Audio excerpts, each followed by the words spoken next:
Bonjour à tous, cette semaine nous allons parler argent, nous allons surtout parler monnaie, nous allons parler de l'euro et pour ça j'ai invité quelqu'un, j'ai invité Esther Jeffers. Salut Esther. Salut Olivier, bonjour à toutes et à tous. Alors Esther, est-ce que tu veux bien te présenter brièvement et présenter les économistes atterrés dont tu fais partie? Voilà, je suis professeure d'économie à l'université de Picardie, à l'université d'Amiens, et mes domaines de recherche sont la politique monétaire, la monnaie, les banques centrales, les banques, voilà. Et j'appartiens donc aux économistes atterrés, qui est un collectif d'économistes qui s'oppose à la conception néolibérale qui est appliquée aujourd'hui dans l'économie et qui cherche à animer le débat public, à montrer aux citoyens qu'il y a d'autres alternatives par rapport aux politiques néolibérales qui sont appliquées euh, aujourd'hui. Et donc, on est un collectif d'économistes, on fait des propositions, on présente des alternatives, on cherche à montrer quels sont les enjeux, quel est derrière les débats qui ont lieu et de les mettre, voilà, d'animer le débat citoyen. Très bien, bah on va rentrer dans le vif du sujet du coup. J'avais beaucoup de questions à poser sur l'euro, c'est pour ça que j'avais contacté les économistes atterrés. Alors on va revenir vraiment à la base de la base de la base. J'en avais déjà parlé avec toi. Aristote, donc il y a un sacré paquet de temps, avait défini la monnaie par ses fonctions, donc une unité de compte, une réserve de valeur et un intermédiaire d'échange. Déjà, est-ce que tu veux bien rappeler un tout petit peu cette théorie et dire si aujourd'hui une monnaie répond à cette même définition ou si la définition de la monnaie a pu changer au fur et à mesure du temps? Bah, figure-toi, Olivier, qu'on continue même jusqu'à aujourd'hui à enseigner.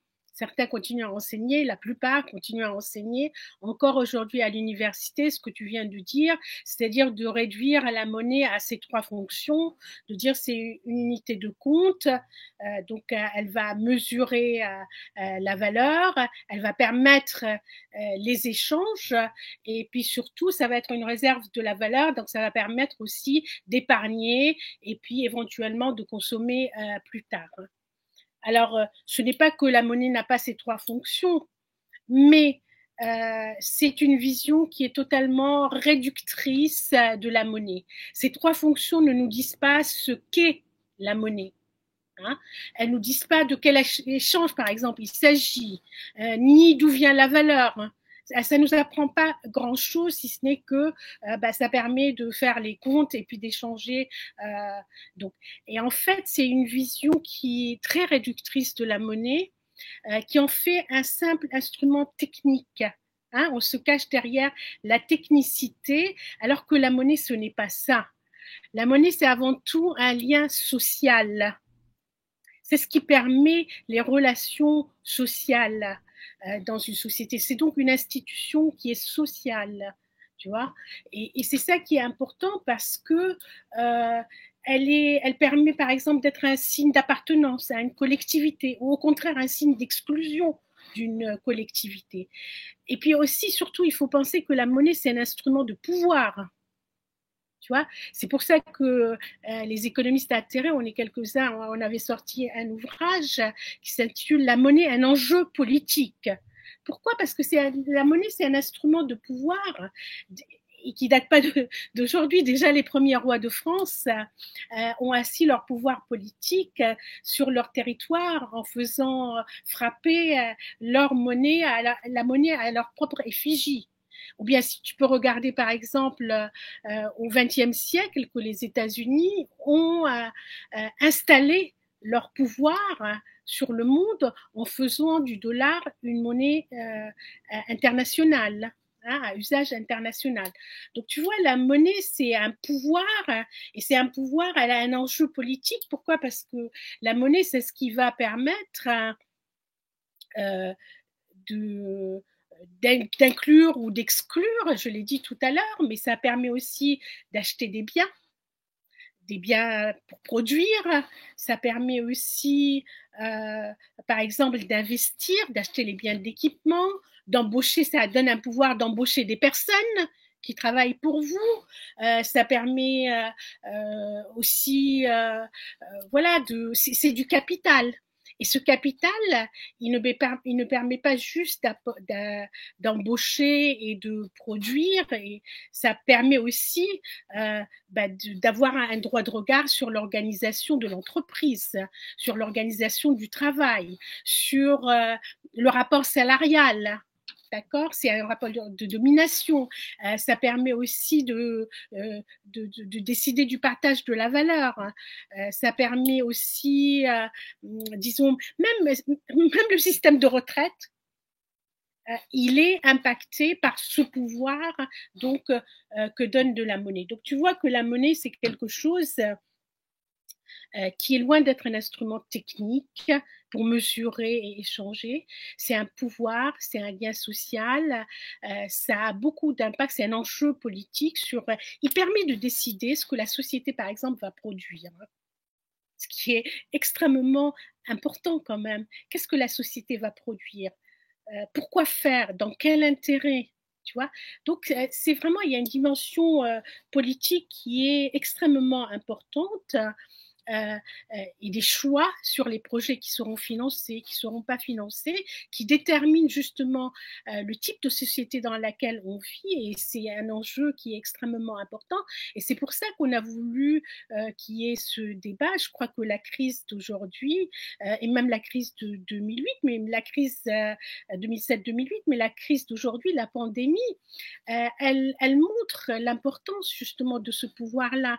Parce que qui décide comment vont fonctionner les hôpitaux, pourquoi est-ce que les médicaments, les masques, qui va produire quoi, l'argent va aller où, pourquoi, etc. Tu vois que c'est loin d'être quelque chose de neutre, comme certains voudraient nous le faire croire. Au contraire, c'est quelque chose qui est éminemment politique. Et parce que c'est éminemment politique et que ça détermine les choix de société dans lesquels nous voulons vivre, il faut à tout prix que les citoyens et les citoyennes s'approprient de cette dimension-là, du contrôle de la monnaie, pour pouvoir justement décider démocratiquement de ces choix de société.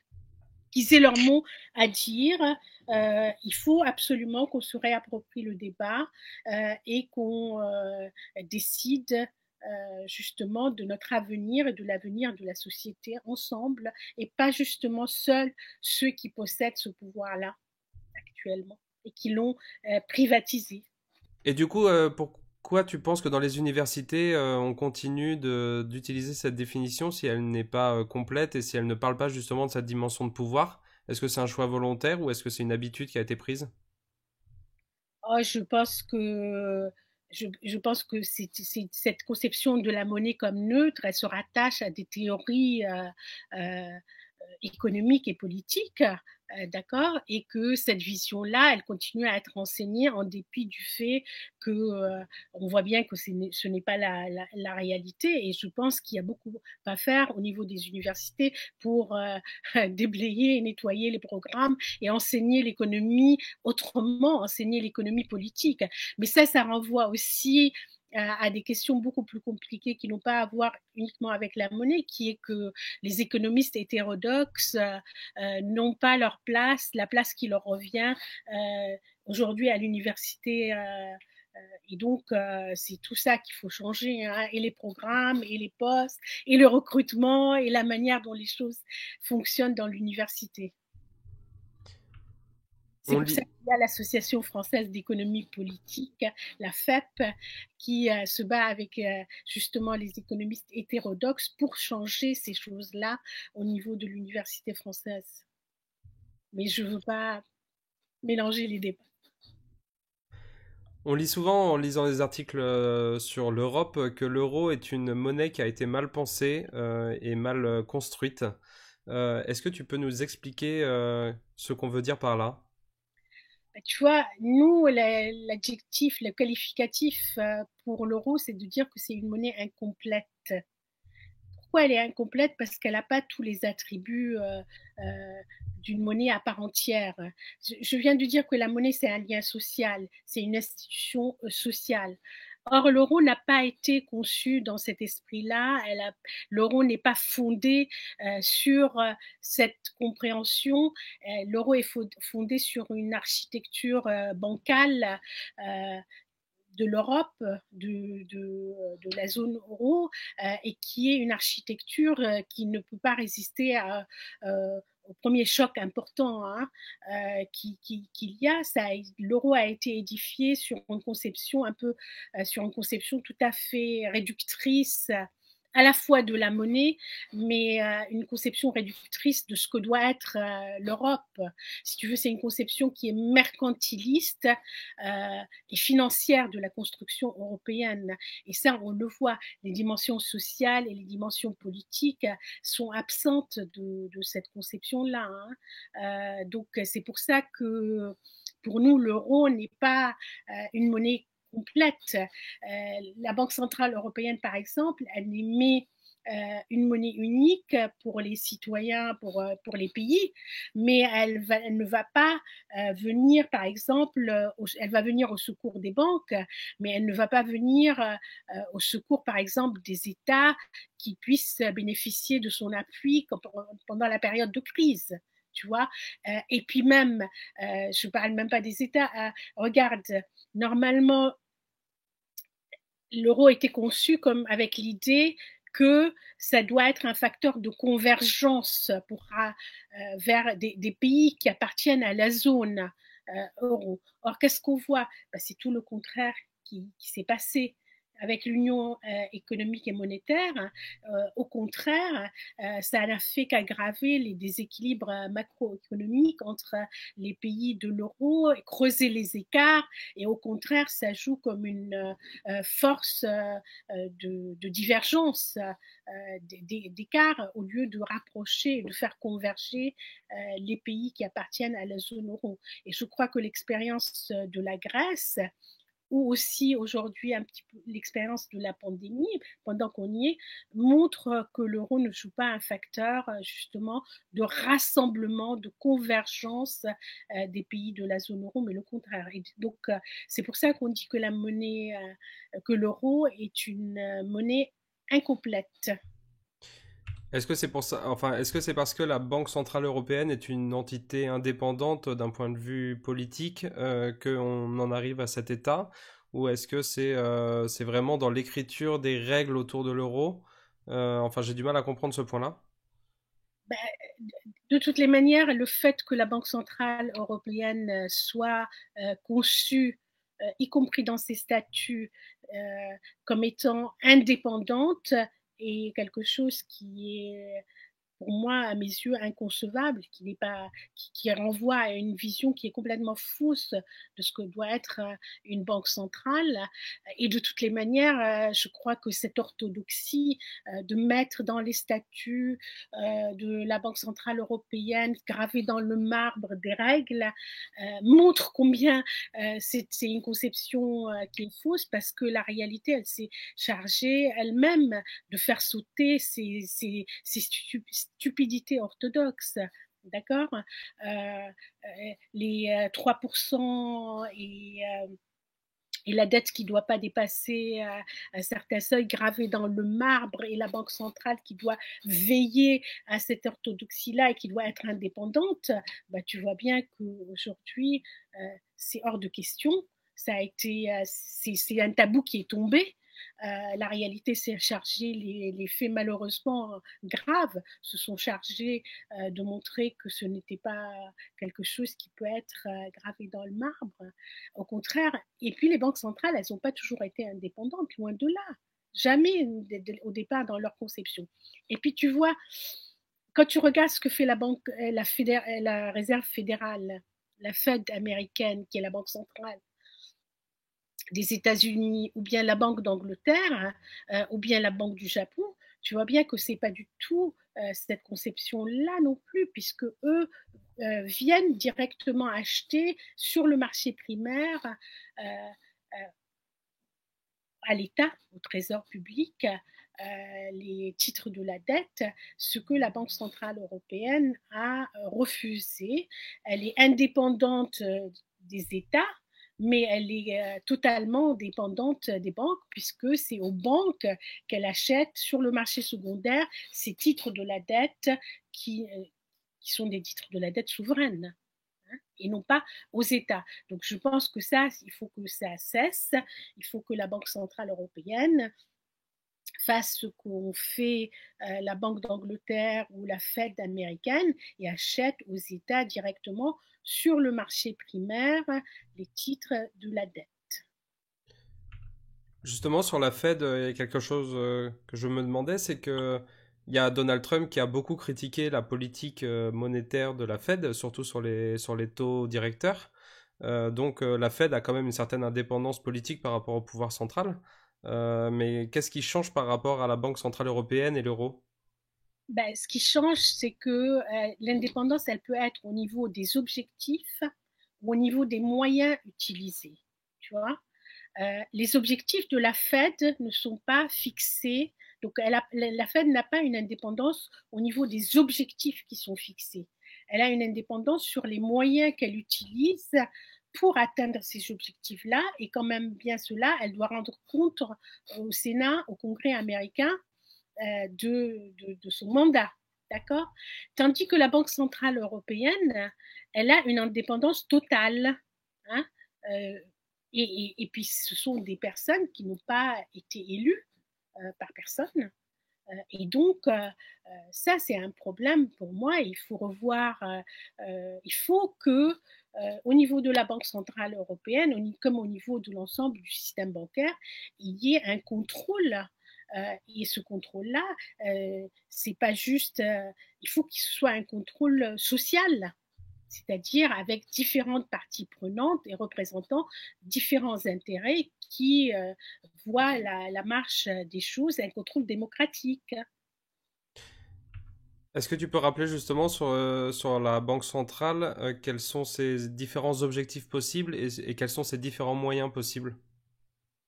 Alors donc la banque pour la BCE, son objectif, elle a un objectif qui est celui de maintenir la stabilité des prix, c'est-à-dire autrement rapidement pour schématiser, de maintenir l'inflation à un niveau proche, inférieur, légèrement proche de 2%. Voilà. Tandis que la Fed américaine, elle a comme mandat à la fois la croissance, l'emploi et le maintien de la stabilité des prix. Mais je crois qu'aujourd'hui, il faut tirer des leçons sur ces questions-là et comprendre. Aujourd'hui, le plus grand danger, c'est pas du tout l'inflation. Hein. Je pense que malgré toutes les liquidités, on reviendra dans la discussion là-dessus, malgré toutes les liquidités qui ont été injectées, euh, les banques centrales, elles ont été incapables de faire repartir l'inflation. Au contraire, c'est un risque de déflation qui guette.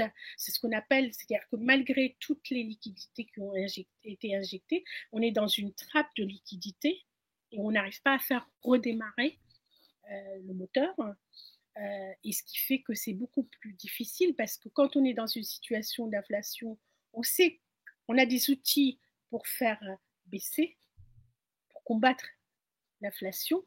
Mais par contre, quand on est pris dans cette trappe de liquidité et qu'on a utilisé les outils qui sont à la disposition des banques centrales pour sortir de cette situation-là, il n'y a plus rien qui reste. Aujourd'hui, on peut baisser les taux encore plus. On est dans une situation qui est, à ce moment-là, quand on est dans cette trappe de liquidité, c'est une situation qui est beaucoup plus difficile pour en sortir parce qu'on n'a pas d'outils, on ne sait pas faire, si tu veux. On a vu tout à l'heure que la monnaie était un instrument du pouvoir. Je me demandais, est-ce que la monnaie est forcément centralisée ou est-ce qu'on peut imaginer des monnaies qui ne soient pas centralisées et qui ne soient pas donc détenues par un pouvoir central? Alors, on laisse de côté donc les crypto-monnaies, tout ça, parce que tout le monde comprend que c'est loin d'être la démocratie là qu'on recherche. Et on peut regarder on peut regarder. Il y a déjà des monnaies locales qui existent. Hein. Et ces monnaies locales, elles reflètent la volonté citoyenne de retisser le tissu social pour essayer de redynamiser les territoires, pour créer un lien social sur leur territoire, et elles sont conçues avec l'idée que la monnaie, c'est un lien social justement, et ça peut favoriser ces liens. La monnaie, elle est conçue alors dans une conception d'une institution, d'un bien commun, d'un bien public commun, et c'est une bonne chose, hein, parce qu'elle repose essentiellement sur l'engagement citoyen, sur la volonté d'appartenir à une collectivité et de la faire vivre, et ça, c'est une très bonne chose. Bien sûr, il faut la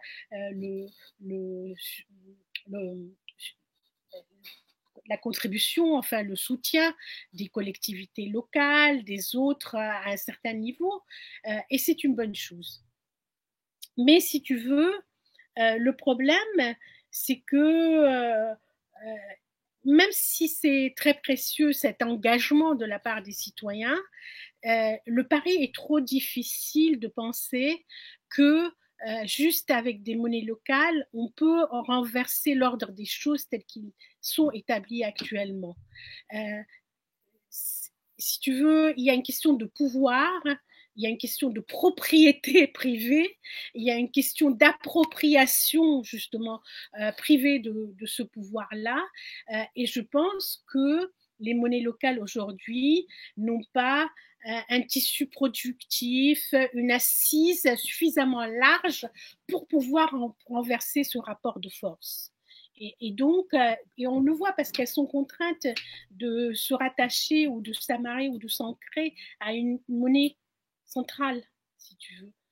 D'où je pense que les monnaies locales ne peuvent pas, en l'état actuel des choses, changer le rapport de force, et qu'il faut un rapport de force central pour essayer de changer les choses, pour poser la question du pouvoir, de la propriété, de la répartition des richesses et toutes ces questions-là. De quel type de société dans laquelle on veut vivre. Et donc tu as balayé d'un coup en une phrase les crypto-monnaies. Est-ce que tu veux bien juste développer un tout petit peu? Ben écoute, pour moi, les crypto-monnaies, c'est vraiment pas du tout quelque chose auquel j'adhère. Je pense que l'opacité est totale. Je pense, pour moi, ce sont pas des monnaies, enfin, au sens où on l'entend, un lien social, une institution sociale. Et puis bon, les crypto-monnaies, pour moi, alors on distingue les crypto-monnaies des blockchains, si tu veux, qui peuvent représenter quelque chose d'intéressant à utiliser autrement, puisque ça permet de retracer l'historique. Ça, c'est une bonne chose. Mais par contre, tu sais, on parle, si tu regardes un peu les travaux de personnes comme Michel Aglietta, comme André Orléans, comme Bruno Terré, beaucoup de personnes qui ont travaillé sur la monnaie institution sociale, ils posent des conditions pour dire qu'est-ce que c'est la monnaie. Il faut qu'elle repose sur la confiance, sur la légitimité. Comment peux-tu avoir confiance dans ces crypto-monnaies qui sont tout ce qu'il y a de plus obscur, d'opaque, dont on ne sait pas du tout comment on peut leur faire confiance. Et puis ça ne me met pas à l'abri des spéculations, loin de là. Est-ce que tu as vu comment ça évolue, par exemple pour le Bitcoin? Donc je crois que pour moi, ce n'est pas du tout quelque chose sur lequel on peut s'appuyer pour faire des propositions alternatives de monnaie. Et du coup, la troisième monnaie dont on n'a pas parlé, il y a une monnaie locale, crypto-monnaie, et il y a la monnaie libre aussi qui est une autre. Est-ce que tu la considères comme une crypto-monnaie classique? Donc elle a été, disons, très théorisée au niveau de même mathématiques, avec des preuves mathématiques, comme ils disent. Est-ce que cette monnaie libre peut être aussi, enfin, une façon différente de voir la société, notamment parce qu'elle a une très grande inflation et donc elle est beaucoup moins réserve de valeur? Est-ce que c'est une façon différente de revoir la société via cette nouvelle monnaie? C'est une question qui est trop compliquée pour essayer de répondre comme ça, si tu veux, parce que pour moi, il y a la question de la création monétaire qui est posée, si tu veux. Ce qui permet à la société d'avancer, c'est les investissements. Et par ces investissements, c'est comme ça qu'on va, par la création monétaire, on va pouvoir faire des investissements et ces investissements vont pouvoir venir justement dans le circuit et pour faire les dépôts et continuer ainsi de suite. Et si tu veux, donc c'est une question qui est trop compliquée et je ne vois pas la création monétaire dans la monnaie libre. Donc, pour moi, il y a une nécessité de création monétaire pour faire avancer les choses. Justement, est-ce que la monnaie peut être un outil dans la transition de société? C'est-à-dire, bah, par exemple, enfin, moi je suis une chaîne, comme tu as pu le voir, qui parle de collapsologie, des potentiels effondrements de sociétés, etc. Du coup, est-ce que la monnaie peut être un outil pour aller vers une décroissance ou est-ce que c'est juste enfin, est-ce que ça peut être, comment dire, un pouvoir pour aller vers la décroissance ou est-ce que c'est juste un outil technique et la politique se fera différemment? Non, je viens de passer, je ne sais pas combien de temps là, à essayer d'expliquer que la monnaie, c'est pas un outil technique. Donc, la monnaie n'est pas un outil technique. La monnaie, elle permet de. euh, la conception de la monnaie doit pouvoir nous permettre de faire des choix de société et de quelle société dans laquelle on veut vivre. Donc, ça, c'est vraiment pour moi extrêmement important. Maintenant, la question que tu me poses, c'est que dans c'est vrai que la destruction environnementale fait planer une menace sur la société, une menace d'effondrement, et que il faut absolument faire quelque chose. Et donc, d'où la nécessité d'une transition écologique, sociale, et je rajouterais féministe. Parce que si cette transition écologique, elle n'est pas en même temps sociale, tu comprends qu'il y a un problème, c'est pas possible. On a vu les gilets jaunes. Et puis si elle n'est pas féministe, pour moi, elle n'est pas non plus possible. Donc pour moi, il faut une transition écologique, sociale et féministe. Les trois sont imbriqués. Et c'est vers ça qu'il faut aller. Et la monnaie est un instrument pas technique du tout, mais c'est un choix, un lien, une institution sociale qui va nous permettre de faire un choix de transition économique, sociale et féministe. Mais en même temps, ce que je voulais dire par rapport à, c'est peut-être pas le lieu d'en débattre comme ça, mais tu me poses la question. Si tu veux, la question, c'est par rapport à la collapsologie, c'est de, si on dit comme ça, euh, c'est de dire est-ce que l'effondrement, c'est un événement qui est inévitable, tu vois? Est-ce que c'est quelque chose qu'il faut accepter ou au contraire, il faut utiliser justement la monnaie pour que cet effondrement ne soit pas inévitable et pour qu'il ne survienne pas? Parce que si tu ne penses pas à ça, si tu penses que de toutes les manières l'effondrement va avoir lieu, je pense que ça paralyse, ça démobilise et ça sert à rien de présenter des alternatives. Oui, si on continue comme ça, cette destruction environnementale, et il n'y a rien de mieux que la pandémie, tu vois bien que cette pandémie, ce n'est pas une crise sanitaire, ça renvoie à une crise globale environnementale, bien sûr, écologique, sociale, par les choix de société qui ont été faits, tu vois. Et une crise globale, systémique, qui est liée à la manière dont on a produit, ou on n'a pas produit certaines choses, à la manière dont l'ensemble de la société a fonctionné. Donc je pense que la monnaie doit nous permettre de changer ce cours de choses et de proposer des alternatives. Et donc je suis prête à parler de ces alternatives-là. Mais je ne pense pas que la monnaie, elle va nous permettre Si l'effondrement est inévitable et qu'il faut l'accepter, ben, je vois pas, tu sais, la dette, ce serait le dernier de nos soucis à ce moment-là, hein, parce que de toutes les manières, au point où on en est, on en saura, ce sera pas. Donc, mais si on pense que c'est évitable, cet effondrement, si on pense qu'il faut présenter, qu'il faut se battre contre cet effondrement et qu'il faut changer le cours des choses, qu'il faut présenter des alternatives, oui, bien sûr, je pense que la monnaie est un moyen important, une institution sociale qui va nous permettre de changer les choses. Et si elle nous permet de changer les choses, c'est parce qu'elle nous permet de faire de la création monétaire, c'est parce qu'elle nous permet d'améliorer, d'augmenter les dépenses publiques, parce que l'État a un rôle extrêmement important à jouer pour sortir de cette crise-là. L'État peut augmenter les dépenses publiques, ça veut dire augmenter les hôpitaux, ça veut dire augmenter le personnel soignant, ça veut dire produire davantage de médicaments, de masques et ainsi de suite. Et on a vu les nécessités. Ça veut dire regarder la situation des emplois féminisés. On parle des premières de corvée. Tous ces emplois, on applaudit les caissières, les aides-soignantes, tous ces métiers-là sont féminisés. Ce sont des métiers qui sont très mal payés, qui ne sont pas valorisés. Donc les femmes sont payées bien moins que les emplois, parce que ces emplois-là, ils sont féminisés, donc les salaires sont moins importants. Les femmes gagnent en moyenne beaucoup moins que la moyenne de ce que gagnent les hommes. D'accord? Et pas uniquement pour les mêmes emplois.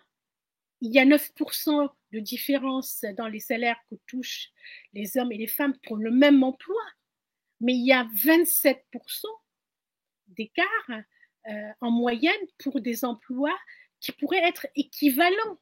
Tu vois, il y a des travaux qui ont été faits qui montrent que pour des emplois à valeur équivalente, pas exactement les mêmes. Par exemple, tu as un brancardier, il doit porter les personnes jusqu'à l'ambulance, ces brancardiers ou d'autres emplois où il y a une pénibilité des charges, il y a des primes de pénibilité, alors que l'aide-soignante qui doit aussi porter par exemple de la chaise au lit ou qui doit apporter des soins, qui a aussi, elle ne va pas toucher une prime de pénibilité, tu vois. Donc, c'est vrai que ce n'est pas le même emploi, d'accord, mais c'est des emplois à valeur équivalente qui exigent les mêmes efforts, les mêmes, disons, compétences, les mêmes.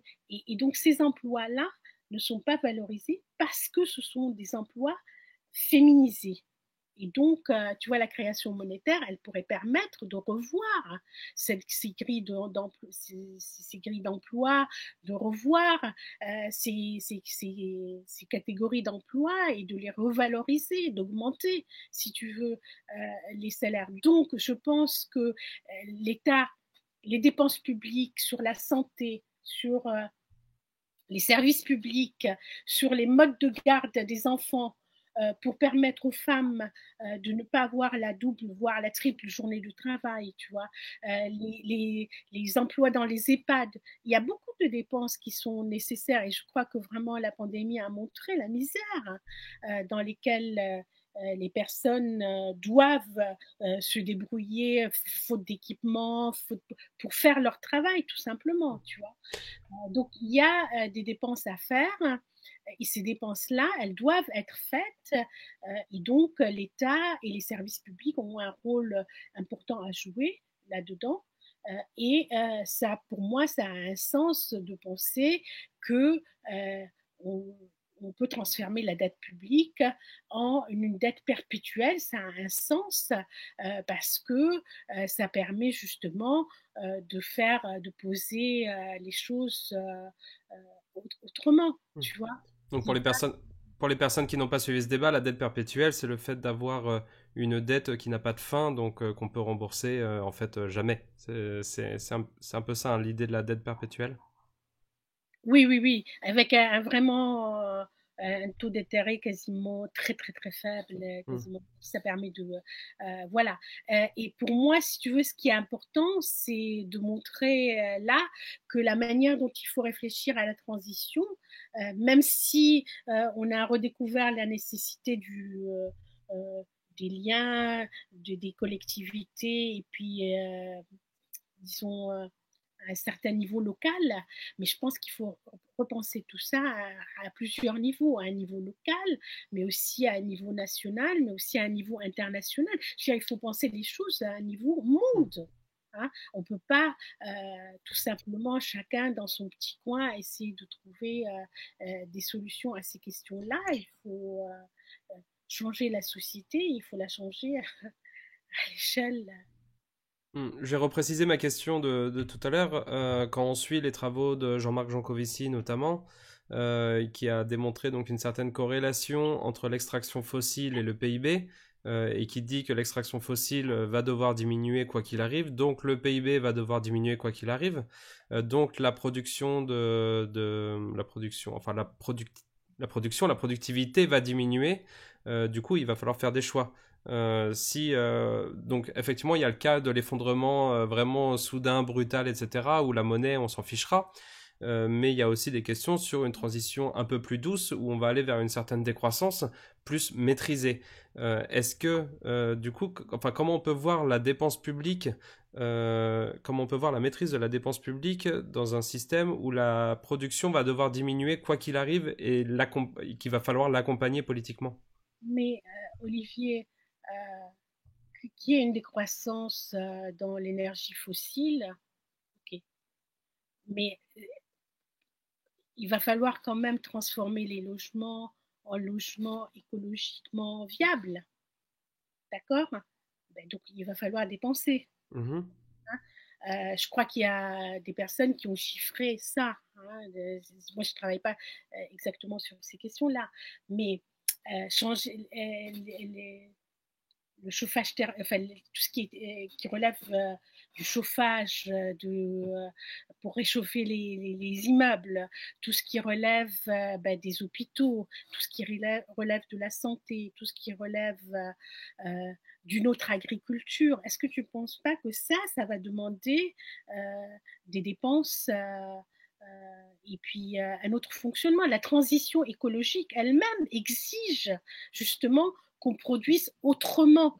Alors, évidemment, il faut absolument cesser cette production, enfin, cette vision productiviste, mais pour cesser cette vision productiviste, il va falloir opérer des choix qui vont nécessiter des dépenses beaucoup plus importantes.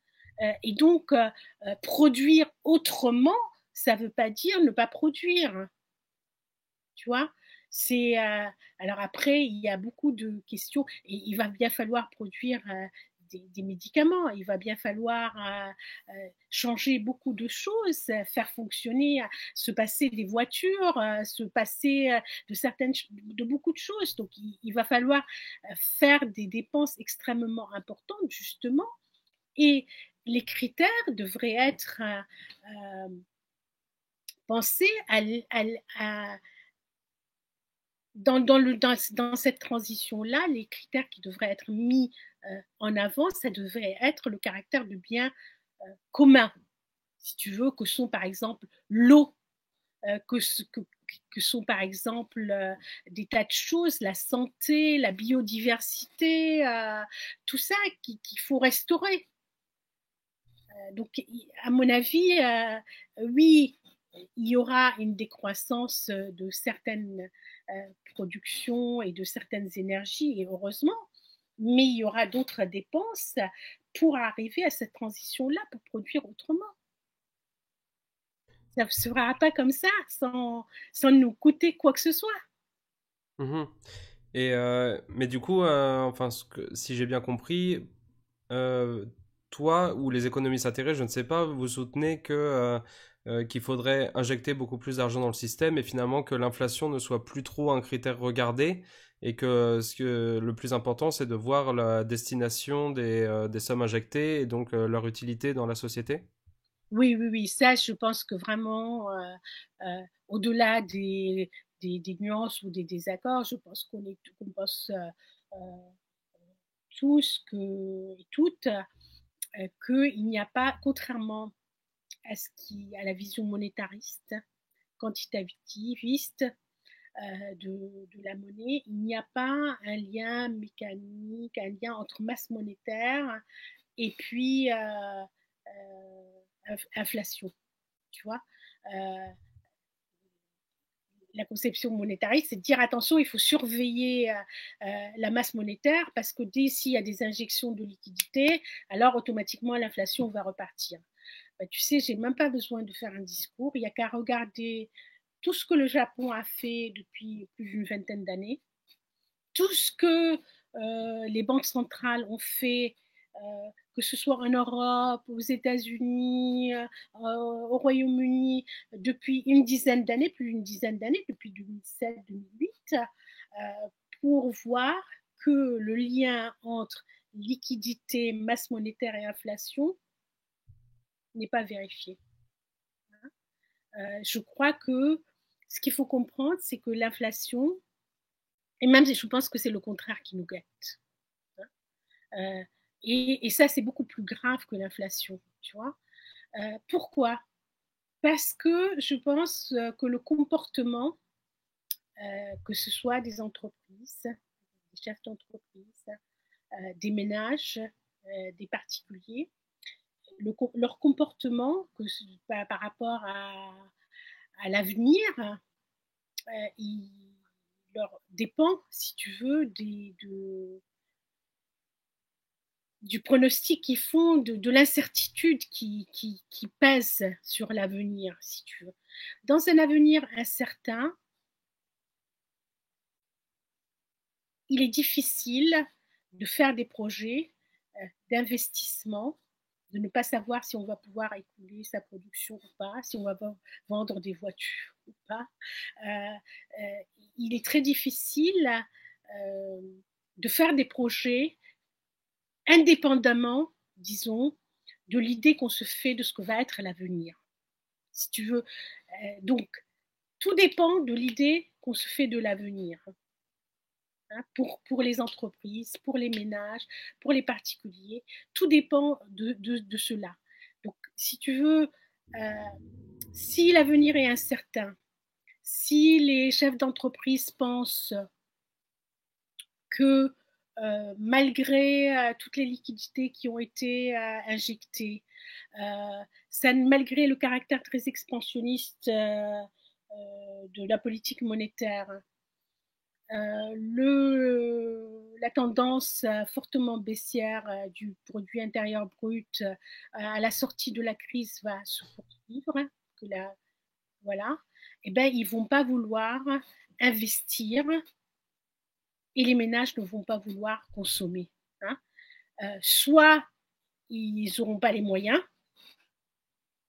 de le faire, soit s'ils ont les moyens, qu'est-ce qu'ils vont faire? Ils vont se désendetter. Donc, il n'y a pas de création monétaire, si tu veux. Parce que quand on se désendette, il n'y a pas de création monétaire, au contraire, il y a destruction monétaire. Et donc, si tu veux, c'est ça qui va déterminer qu'est-ce qui va se passer par rapport à l'avenir. C'est est-ce qu'on va être dans une trappe de liquidité, comme je le disais tout à l'heure, qui est beaucoup plus dangereuse que l'inflation, parce qu'on n'a pas d'outils pour sortir de cette crise-là, parce qu'on n'a pas de perspective d'avenir, ou au contraire, est-ce qu'on va réussir à ce qu'il y ait une confiance dans l'avenir, et donc à ce moment-là, que les entreprises recommencent à produire autrement, certes, je te l'accorde, il ne faut pas revenir à la manière dont on était avant, c'est-à-dire motivé non pas par l'utilité de ce qu'on fait ou de ce qu'on produit, mais par les intérêts, les profits privés, etc. Est-ce qu'on va produire autrement, mais on va produire, on va changer les choses, on va repartir vers un avenir, ou est-ce que ça va être au contraire une incertitude très importantes qui font que la machine ne va pas repartir et que donc toutes les liquidités qui sont injectées ne vont pas arriver vers l'économie réelle et ne vont pas faire repartir le moteur. Tu vois, c'est ça la question qui est posée. Et donc, pour moi, l'inflation est loin, et je ne suis pas la seule à le dire. Nous ne sommes pas les seuls à le dire. Il y a un certain nombre d'économistes qui sont loin d'être hétérodoxes et qui observent la réalité et qui se disent que ce n'est pas possible de penser aujourd'hui que le risque, c'est l'inflation. Hein. C'est loin d'être ce qui nous menace. Ce qui nous menace, c'est la peur, c'est l'incertitude, c'est de recommencer comme avant. Donc, il faut présenter des alternatives, il faut voir les choses autrement et il faut travailler parce que les alternatives, je n'ai pas un mode d'emploi avec des solutions toutes faites. Je ne vais pas te les présenter clé en main, tu vois. Voilà le mode d'emploi, vas-y, j'y réfléchis, moi toute seule. Je veux dire, ça, ce sont des choix qui relèvent de la société dans son ensemble et ce sont des choix qui doivent être élaborés par les différentes composantes de la société.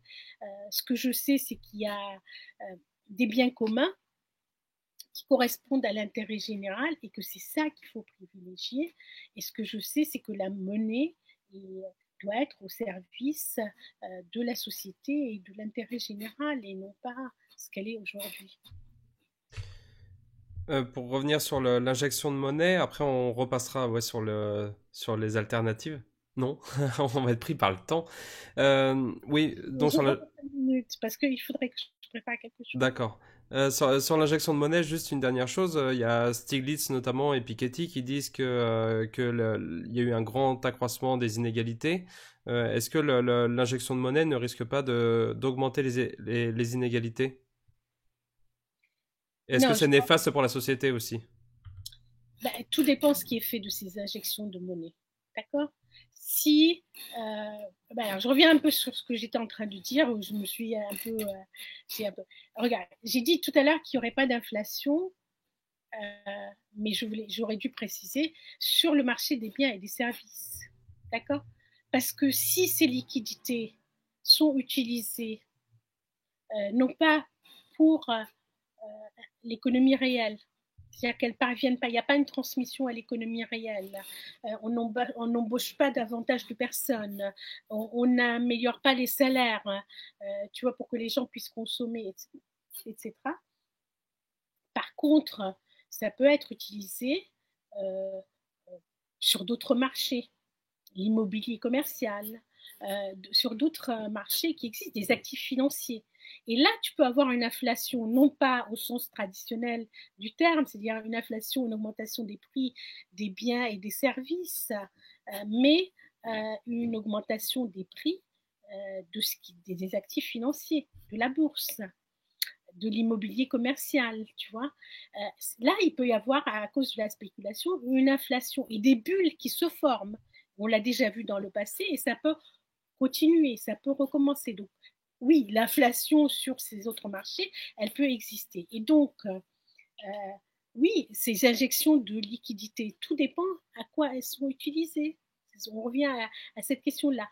Ils ont raison de dire que les injections de liquidités augmentent les inégalités parce que ça dépend si ça va pour contribuer à l'économie réelle, pour améliorer pour produire autrement, pour améliorer les salaires, etc. Je parlais des salaires des femmes, par exemple. Ou si ça va pour spéculer, pour s'approprier, pour faire certains marchés, avoir un monopole sur ces marchés-là, ainsi de suite.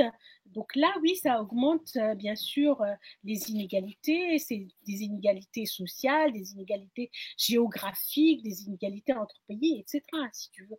Parce que justement, elles ne vont pas bénéficier, ça va être dans d'autres pays, ça va être l'austérité. On va nous dire qu'il faut travailler plus. Il faut faire attention, la retraite, il faut revoir parce que justement, il y a trop de dépenses publiques, ainsi de suite. Donc, tout dépend à quoi servent ces injections de liquidité. Si elles ne correspondent pas à une création monétaire qui va dans l'économie réelle et qui profite à l'ensemble pour des biens communs, si tu veux, l'intérêt général, elles vont profiter aux intérêts de quelques-uns, si tu veux, et oui, ça va augmenter les inégalités. Les inégalités de soins, regarde ce qui se passe aux États-Unis au niveau de la pandémie et des soins auxquels ont accès les gens. Si tu veux, regarde combien coûte le test. Regarde comment les assurances, parce qu'elles sont privées, peuvent refuser justement de rembourser certains tests. Tu t'imagines les inégalités sociales qui existent à ce niveau-là? Et donc, si la création monétaire, elle profite aux assurances qui s'en servent comme des actifs pour justement spéculer sur des actifs financiers et non pas sur la santé, ben oui, ça augmente bien sûr les inégalités. Toute dernière question, c'est donc sur l'injection monétaire. Si l'euro, on décide d'en injecter beaucoup dans la société et de faire en sorte que ce soit utilisé dans l'économie réelle, est-ce qu'il n'y a pas un risque d'évaluation de l'euro par rapport aux autres monnaies mondiales? Non, je ne pense pas.